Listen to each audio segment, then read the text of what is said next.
batin loh. Tenan aku ki tidak bisa tanpa kamu semuanya itu loh. Termasuk terutama kamu Jong Be, tenan. Berarti ki didum. Ora usah didum pen dhewe. Enggak aku diseneni Pak Yon kon ngedum. Ya kok ngene jatahe dhewe. Apa? Lho ketinggi dengan nangis. Ya Allah Pak Yon.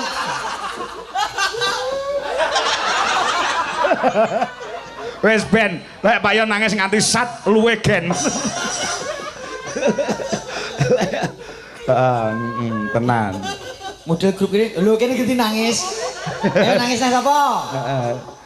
Serengane tak adol nangis. Gak usah nangis.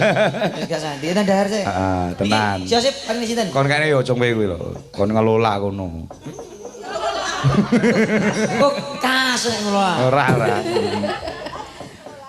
Mosok kas topak? Ora. PN. Alah.